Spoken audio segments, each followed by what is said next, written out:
हर हर महादेव। कैसे हैं स्टूडेंट आप लोग? उम्मीद है आप सभी अच्छे हैं। आज मैं आप लोगों के बीच क्लास 10 का चैप्टर रिफ्लेक्शन ऑफ लाइट से मिरर फार्मूला को प्रूव करने जा रहा हूं। मिरर फार्मूला जो हम लोग जानते हैं कि होता है 1/f is equal to 1/v plus 1/u। तो ये कैसे होता है मैं प्रूव करूंगा। स्फेरिकल मिरर लेता हूं इसके लिए। स्फेरिकल मिरर दो टाइप के हम लोग पढ़े हैं, concave mirror and convex mirror. तो सबसे पहले मैं कॉनकेव मिरर लेकर इसे प्रूव करता हूं, फिर कॉन्वेक्स मिरर लेकर नेक्स्ट वीडियो में प्रूव करके दिखाऊंगा। तो चलिए देखते हैं। मैं एक मिरर लेता हूं। मान लेते हैं कि ये हमारा मिरर है जो कि कॉनकेव है। ये प्रिंसिपल एक्सिस, ये पोल हो गया, ये फोकस हो गया, ये सेंटर ऑफ कर्वेचर हो गया। मैं एक सबसे पहले रे डायग्राम बनाऊंगा जिसमें वो पोजीशन लूंगा ऑब्जेक्ट का ताकि मिरर फार्मूला को प्रूव करना आसान रहे, जिससे आप लोग आसानी से समझ पाएं। मैं पोजीशन लेता हूं जिसमें मैं ऑब्जेक्ट को सेंटर ऑफ कर्वेचर और इन्फिनिटी के बीच में रखता हूं, कहीं पे बिटवीन। फर्स्ट रे मैं प्रिंसिपल एक्सिस के पैरेलल लेता हूं जो कि फोकस से पास कर जाएगा स्टूडेंट, हम लोग जानते हैं रूल।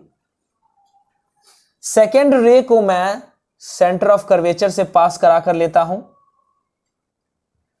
जो कि यहीं से बाउंस बैक हो जाएगा। ये बिहेव ऑफ रेज है ऑन कॉनकेव मिरर। अब देखिए स्टूडेंट, यहां पे ये कट रहा है तो इमेज का फॉर्मेशन यहां हो जाएगा। अगर ये बी ए है तो ये बी डैश ए डैश हो जाएगा। उम्मीद है आप इस रे डायग्राम को समझ गए होंगे। तो चलिए देखते हैं। प्रूफ की ओर मैं आपको लेकर चलता हूं। प्रूफ की ओर बढ़ने से पहले सबसे पहले मैं भी, यू और एफ क्या है, कितना है, वो यहां पे रिप्रेजेंट कर लूं। तो सबसे पहले देखिए, हम लोग जानते हैं कि ऑब्जेक्ट जहां पे हम लोग रखते हैं, जितने भी डिस्टेंस मेजर होते हैं सारे पोल से मेजर होते हैं। तो पोल से ऑब्जेक्ट का जो डिस्टेंस है इसको हम लोग यू से रिप्रेजेंट करते हैं, जिसको ऑब्जेक्ट डिस्टेंस कहते हैं। जहां पे इमेज है वहां से पोल का डिस्टेंस, इमेज डिस्टेंस कहते हैं, उसको भी से रिप्रेजेंट किया जाता है। फोकल लेंथ को एफ से रिप्रेजेंट किया जाता है एंड रेडियस ऑफ कर्वेचर को आर से रिप्रेजेंट किया जाता है। तो फोकल लेंथ जो है, फोकस से पोल का जो डिस्टेंस होता है उसे एफ से रिप्रेजेंट करते हैं। अब देखिए, हम लोग जानते हैं कि सेंटर ऑफ कर्वेचर, जो radius of curvature means centre of curvature से पोल का जो डिस्टेंस होता है वो फोकल लेंथ का डबल होता है, जिसे स्मॉल आर से रिप्रेजेंट किया जाता है। बट मैं यहाँ एफ अगर फोकल लेंथ को रिप्रेजेंट कर रहा हूं तो रेडियस ऑफ कर्वेचर को मैं 2f से रिप्रेजेंट कर देता हूं। यहाँ सेंटर ऑफ कर्वेचर से यहाँ का 2f हो जाएगा, डबल डिस्टेंस होता है। ओके, ये डिस्टेंस मेजरमेंट्स हम लोगों ने कर लिया। अब प्रूफ का सबसे पहला स्टेप ये है कि हमें ट्रायंगल ABC और ये जो ट्रायंगल टाइप, ये ट्रायंगल देखिए बन रहा है। ऑब्जेक्ट को मैं जब यहाँ AB पे इस तरह से रखा हूं तो एक ट्रायंगल बन रहा है ABC इस फिगर में, और दूसरा ट्रायंगल है A dash B dash C। चूंकि ये ऑब्जेक्ट परपेंडिकुलर है बेस पे तो ये मेरा इमेज भी परपेंडिकुलर रहेगा बेस पे। ओके, तो प्रूफ स्टार्ट होता है मिरर फार्मूला का यहां से। सबसे पहले मैं ट्रायंगल लेता हूं। ट्रायंगल है ABC एंड दूसरी तरफ से ट्रायंगल है A dash B dash C। ये इसलिए लिया जाता है दोनों ट्रायंगल ताकि इससे मुझे एक रिलेशन मिलता है हाइट ऑफ ऑब्जेक्ट और हाइट ऑफ इमेज का, और साथ में इस दोनों ऑब्जेक्ट और इमेज का जो बेस पॉइंट होता है उस दोनों के बीच जो डिस्टेंस है उसका एक रिलेशन मुझे मिलता है। देखिए कैसे मैं इसे सिमिलर कर सकता हूं। सबसे पहले देखिए ये एंगल और ये एंगल आपस में वर्टिकली अपोजिट एंगल है, तो ये दोनों आपस में इक्वल होगा। इस एंगल का नाम है एंगल ACB, इक्वल होगा एंगल, देखिए AC तब B लिए हैं, वैसे ही पहले A' C तब B' पे आऊंगा। ये कॉरेस्पॉन्डिंग साइड्स कॉरेस्पॉन्डिंग एंगल का सिस्टम है, तो ये A' C B' हो गया स्टूडेंट, चूंकि ये वर्टिकली अपोजिट एंगल्स है और हम जानते हैं कि वर्टिकली अपोजिट एंगल्स आपस में इक्वल होता है। अब देखिए दूसरा एंगल ये परपेंडिकुलर है, तो एंगल ABC इक्वल हो जाएगा एंगल A', B', C के, जो कि 90 डिग्री के इक्वल है। सो ट्रायंगल ABC सिमिलर हो जाएगा ट्रायंगल A', B', C के, और यहां सिमिलरिटी रूल यूज होता है, AA सिमिलरिटी रूल। ओके, अब हम जानते हैं कि जैसे ही दो ट्रायंगल आपस में सिमिलर होता है तो दोनों का साइड प्रोपोर्शनल हो जाता है, मींस कॉरेस्पॉन्डिंग साइड का रेशियो आपस में इक्वल होता है। तो देखते हैं कॉरेस्पॉन्डिंग साइड का रेशियो क्या बनता है। यहां पहले अगर AB साइड लेते हैं तो दूसरी तरफ से A' B' हो जाएगा, इक्वल होगा अगर हम BC लेते हैं तो इधर से B' C हो जाएगा, इक्वल होगा AC लेते हैं तो A' C हो जाएगा। अब देखिए यहां पे ये मेरा ऑब्जेक्ट AB है और इमेज A' B' है, तो मैंने ऑब्जेक्ट और इमेज के जो रिलेशन थे इस दोनों ट्रायंगल के माध्यम से निकाल लिया। अब हम इस ऑब्जेक्ट का और इमेज का पोल से क्या रिलेशन है, इस दोनों का जो रिलेशन है वो निकालेंगे। इसके लिए मुझे इसमें एक और कंस्ट्रक्शन करना होगा। वो कंस्ट्रक्शन ये है कि मुझे एक ट्रायंगल बनाना होगा, क्योंकि सिमिलैरिटी ऑफ ट्रायंगल एक बहुत ही इजी वे है रिलेशन बिठाने का। इसीलिए मैं AB से अगर पोल को देखूं AB से, तो मुझे कोई ट्रायंगल नहीं बनता दिख रहा। तो ऐसा करता हूं, मैं ट्रायंगल बना लेता हूं, मैं A से सीधा P को ज्वाइन कर देता हूं। ओके, और देखिए A' से P को भी ज्वाइन कर देता हूं। अब यहां आपको दो ट्रायंगल दिख रहा होगा, ABP और A' B' क्लियरली दिख रहा होगा स्टूडेंट। तो यहां मैं लिखता हूं in triangle ABP and triangle A' B' P। Okay, देखिए हम लोग पढ़े हैं रे रूल फॉर कॉनकेव मिरर कि अगर कोई रे एंगल P से इंसिडेंस करता है, अगर कोई रे पोल पे एंगल I से इंसिडेंस करता है तो वो एंगल R से रिफ्लेक्ट बैक होगा। तो उसी रूल को देखते हुए मैंने यहां कंस्ट्रक्शन किया है कि ये अगर एंगल I है स्टूडेंट, तो ये जो P से रिफ्रैक्ट होगा, मतलब रिफ्लेक्ट होगा, ये एंगल R हो जाएगा। ओके, तो ट्रायंगल को सिमिलर करने में इस रूल का मैं यूज करूंगा। सबसे पहले तो मैं लेता हूं एंगल ABP जो कि 90 डिग्री है, इक्वल हो जाएगा एंगल A' B' P के, और दूसरा एंगल APB लेता हूं, एंगल APB जो कि इक्वल हो जाएगा एंगल A' P B' के by rule of reflection, rule of reflection से। ओके, रे प्रॉपर्टी है ऑन कॉनकेव मिरर। मैं फिर से रिपीट कर देता हूं कि अगर कोई रे एंगल I से पोल पे इंसिडेंस करता है तो वो रिफ्लेक्ट बैक हो जाएगा with an angle R। Okay, तो अब आगे बढ़ता हूं। चूंकि मेरा ये दोनों एंगल मिल चुका है तो ये दोनों ट्रायंगल आपस में सिमिलर हो जाएगा कि ट्रायंगल ABP सिमिलर हो जाएगा ट्रायंगल A' B' P के बाय AA सिमिलैरिटी।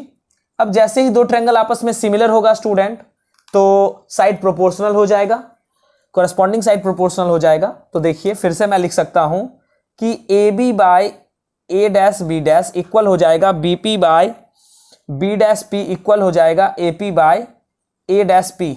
देखिए मैं यहां से ये पार्ट ले लूंगा और यहां से ये पार्ट लूंगा। ओके स्टूडेंट, देखिए यहां पे क्या लिखा हुआ है कि AB by A' B' equal है BC बाय B' C को, इसको इक्वेशन 1 ले लीजिए, और यहां देखिए जब मैंने दूसरा ट्रायंगल को सिमिलर किया तो यहां से मुझे आया कि A B by A dash B dash equal आ रहा है B P by B dash P के। ओके, तो यहां जब आप इसको इक्वेशन 2 ले लीजिए, दोनों इक्वेशन का जब आप इक्वेट करते हैं ऑन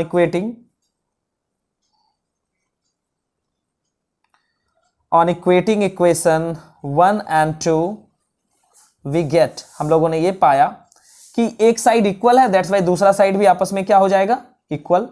तो B C by B dash C equal हो जाएगा student B P by B dash P के। पार्ट है, इसी पे फोकस करना है स्टूडेंट। अब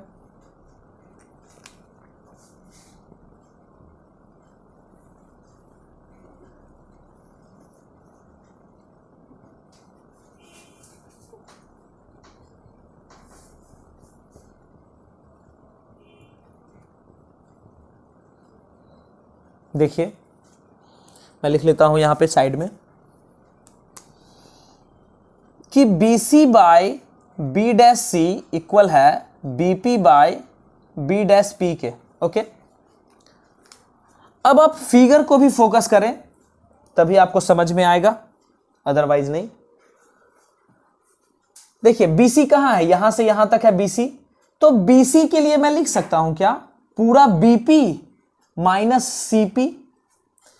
इस बीसी को मैं लिखता हूं BP minus CP by B dash C है तो बी डैश सी। अब देखिए स्टूडेंट इक्वल टू है, उसी तरह बीपी है, बीपी देखिए ध्यान से, ये रहा बी और ये रहा पी। ओके, बीपी हो गया बाय बी डैश पी, हाँ बी डैश पी का भी लेंथ पता है तो यहां पे मैं बी डैश पी रहने देता हूं। अब मैं डाटा पुट करता हूं। ओके, चलिए देखिए बीपी, बीपी कहाँ है, ये बीपी है, देखिए बीपी कितना है, यू है। अब हम लोग जानते हैं कि मिरर फॉर्मूला का साइन कन्वेंशन रूल हमने पढ़ा है। साइन कन्वेंशन रूल में कहा गया है कि इंसिडेंट रे के डायरेक्शन में जो भी डिस्टेंस हम मेजर करेंगे वो सभी पॉजिटिव होगा और उसके अगेंस्ट जितने भी डिस्टेंस मेजर करेंगे सभी निगेटिव होंगे। और डिस्टेंस कहां से मेजर करेंगे, तो पोल से। तो देखिए पोल से अगर मैं यहां मेजर करता हूं इस ऑब्जेक्ट के पोजीशन को तो ये निगेटिव आना है क्योंकि इंसिडेंट रे के डायरेक्शन के जस्ट अपोजिट है। तो ये u जो है बीपी यहां पे माइनस यू हो जाएगा स्टूडेंट, माइनस सीपी, देखिए सीपी, ये सीपी देखिए फिर से पोल से डिस्टेंस मेजर होगा सी तक, और ये 2f है तो ये माइनस 2f हो जाएगा इस तरह से। भाई देखिए बी डैश सी, ये रहा बी डैश और ये रहा सी, बी डैश सी। अच्छा बी डैश सी को देखिए स्टूडेंट मैं लिख सकता हूं CP minus B dash P, तो लिख लेता हूं बी डैश सी को मैंने लिखा CP minus B dash P equal to, अब देखिए स्टूडेंट बीपी, बीपी, बीपी फिर से वही बीपी तो ये माइनस यू हो जाएगा बाय बी डैश पी। तो देखिए बी डैश ये रहा, पी ये रहा, तो बी डैश पी क्या है, बी डैश पी भी है बट डिस्टेंस पी से मेजर होगा बी डैश की ओर, दैट्स वाई ये क्या हो जाएगा, माइनस भी हो जाएगा। ओके, अब देखिए स्टूडेंट माइनस यू हो गया, ये माइनस माइनस प्लस 2f हो गया बाय देखिए CP minus B dash P, CP, CP ये रहा सी ये रहा पी, तो सीपी कितना है 2f है बट ये माइनस 2f हो जाएगा माइनस बी डैश पी, देखिए बी डैश पी भी है बट ये माइनस भी हो जाएगा। ये डाटा भरने में मुझे गलती नहीं होनी चाहिए आप लोगों से स्टूडेंट, देखिए माइनस माइनस से कट गया, ये u बाई भी हो गया। अब थोड़ा इसे मैं देख लूं, ये minus U plus 2f by ये माइनस 2f और plus V is equal to U by V. अब आप इसे क्रॉस मल्टीप्लीकेशन कर लें, तो जब आप इसे क्रॉस मल्टीप्लीकेशन करेंगे तो देखिए भी इधर आके मल्टीप्लाई हो जाएगा, यानी भी मल्टीप्लाई हो जाएगा माइनस यू प्लस 2f से, और ये u जो है वो मल्टीप्लाई हो जाएगा माइनस 2f प्लस भी से। देखिए ये माइनस यू भी हो जाएगा प्लस 2vf हो जाएगा इज इक्वल टू ये माइनस 2uf हो जाएगा और ये प्लस u भी हो जाएगा। ओके स्टूडेंट, यहां तक कोई दिक्कत नहीं। ओके, अब देखिए इस माइनस वाले टर्म को मैं उधर कर लेता हूं, उस माइनस वाले टर्म को मैं इधर कर लेता हूं, तो ये 2VF है, उधर से इधर आ गया तो प्लस 2UF हो गया, इज इक्वल टू, देखिए स्टूडेंट वो U भी है और ये उधर जाके प्लस U भी हो गया। अब देखिए स्टूडेंट, इस दोनों से अगर मैं 2F कॉमन ले लूँ, 2F कॉमन ले लूँ तो इसमें V प्लस U बचता है, इज इक्वल टू, इसमें देखिए ये 2U भी हो जाएगा, 2 से देखिए 2 कट जाएगा। ओके, अब देखिए ये F is equal to U V, और ये U प्लस भी उधर मल्टीप्लाई, इधर मल्टीप्लाई में उधर जाके डिवाइड में आ जाएगा, U प्लस भी हो जाएगा। अब देखिए स्टूडेंट, इस इक्वेशन में मैं इन्वर्टेंडो अप्लाई करता हूं। इन्वर्टेंडो एक टर्म है जिसमें कहा जाता है कि A बाई बी अगर इक्वल है C बाई डी के, तो मैं दोनों को ही अगर रेसिप्रोकल कर लूं, means B by A equal हो जाएगा D बाई सी के, ऐसा इन्वर्टेंडो का कहना है। इन्वर्टेंडो का कहना है ऐसा। ओके, तो यहां जब मैं इन्वर्टेंडो अप्लाई करूंगा स्टूडेंट, तो देखिए 1 बाय एफ जो है वो इक्वल आ जाएगा U प्लस भी बाय यू भी के। ओके, यहां पे मैं लिख दूंगा साइड में, बाय यूजिंग इन्वर्टेंडो। ओके, अब देखिए स्टूडेंट कि ये 1 by F is equal to, इसको मैं सेपरेट कर दूं तो U by U V plus V by U V, देखिए U से U कट गया, V से भी कट गया, तो यहाँ 1 by F is equal to 1 by V plus 1 by U आ जाता है। तो ये 1 by F is equal to 1 by U plus 1 by V मैं इस तरह से लिख सकता हूं, जो कि मिरर फॉर्मूला है। उम्मीद है आप लोग को समझ में आया होगा इसका प्रूफ। अगर नहीं समझ में आता है तो आप वीडियो को रोके बैक करें, पूरी तरह से सुने अच्छी तरह से, है ना, समझ में आएगा। ये सबसे इजी पोजीशन था, मैंने रे डायग्राम बना के, इमेज बनाकर इसे प्रूफ किया है। नेक्स्ट वीडियो में मैं कोशिश करूंगा कि आपको कॉन्वेक्स मिरर लेकर मिरर फार्मूला को प्रूफ कर दूं। Thank you.